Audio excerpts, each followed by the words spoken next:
Well, we're back with the scene behind Ground Guard, talking about Arcane Eats. Who are we joined by today? So I'm Andrea Roberts. I'm game designer and artist from Wonderbelly Games, and this is my game Arcane Eats.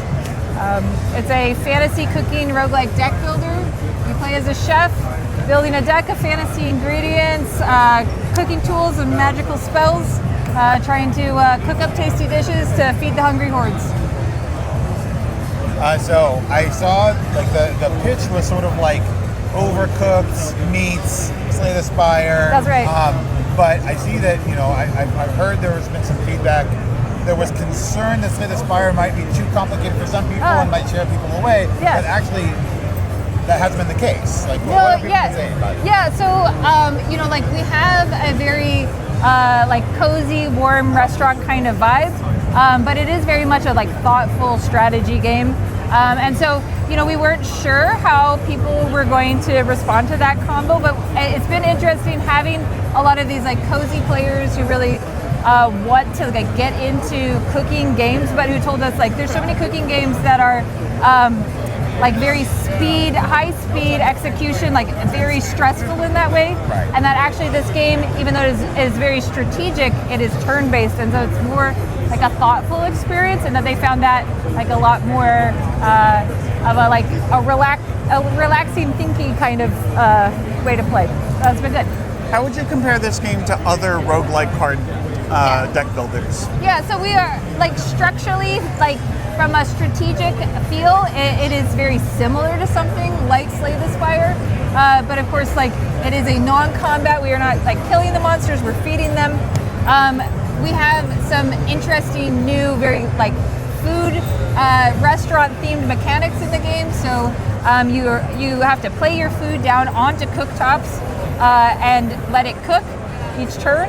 That lets you actually build up these interesting combo stacks of ingredients on the cooktops where you can manipulate them to create these dishes before you feed them to the customers. So it creates this different kind of sort of placement puzzle along with the roguelike deck building play. So how is this demo what's this demo sort of spotlighting in terms of the character, and then what can players look forward to when the full version comes out? What are some other maybe play styles people can look forward to? So in our demo, we start you playing as, I'm going to reach back. We start you playing as the Hearth class, which is very much they're our warrior chefs. They're very meat and potatoes, big meaty bites, barbecue, fiery, spicy kind of vibes. So that's it's a great way to get into the game. But as you start to get deeper, you can unlock playing as the druid class, the Grove. They have a lot of deck cycling. You can play a completely vegetarian cuisine deck if you'd like. They've got elemental spices, chill, zingy flavors that can affect the customers in different ways. They have the ability to forage in their deck to pull cards out. And then there are the wizards. They are known as the Order. They are very much inspired by fancy French, very high cuisine. So it's lots of playing things in the correct orders, getting lots of garnishes on top.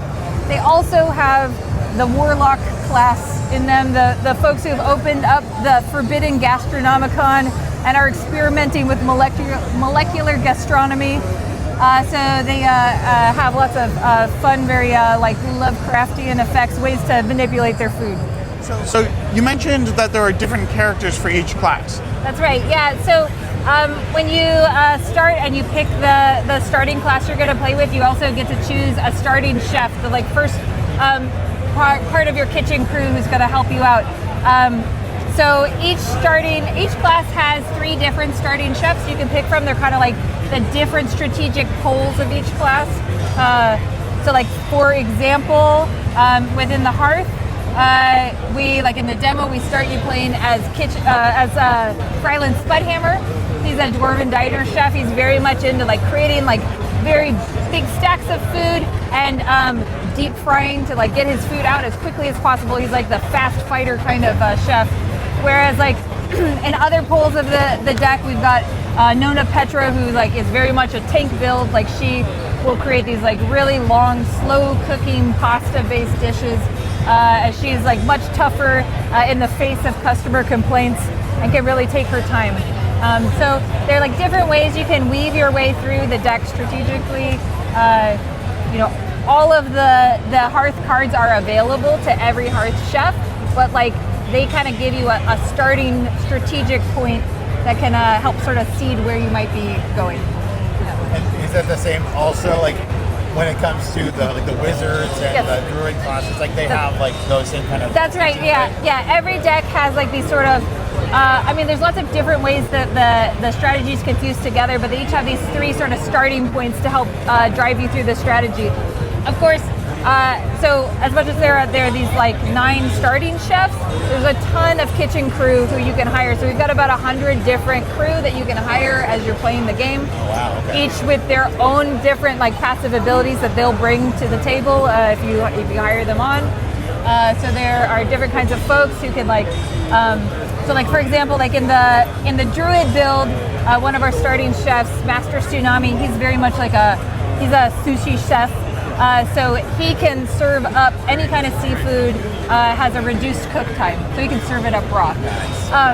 But he might want to really hire up Sai Slippy Fingers, who makes all seafood have a lower energy cost, and then you're just like flinging out seafood and doing like lots of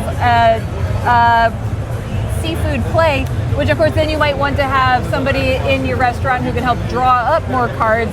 And so, like you're looking for all of those different crew members to help like fit your whole build, pull your big strategy together.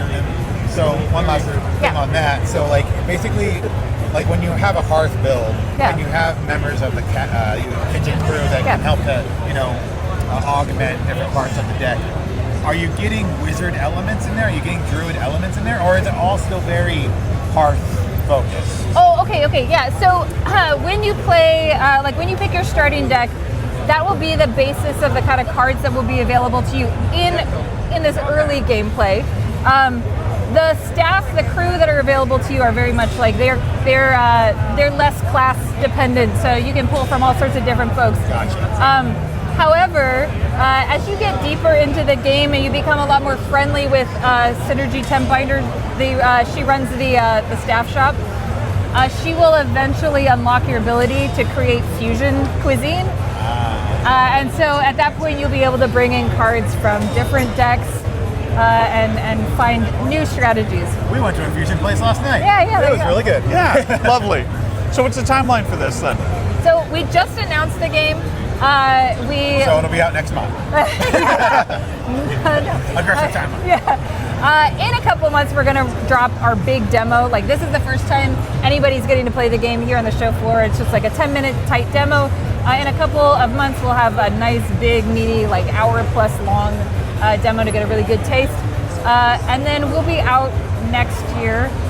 So right now, if you wishlist the game on Steam, you will hear about these beats as they're coming up.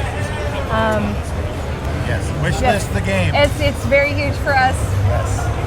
And hopefully, as we hear the interest here, we would love to take it to more platforms as well. Yeah. The game already has controller support. It already plays great on my Steam Deck, and so I know I would love to be able to take it to other places. Let's see. Well, definitely. This is one of the games that I was really excited to check out. So thank you for taking the time to talk to us more about it, and I hope you have a great rest of your PAX. Thank you so much.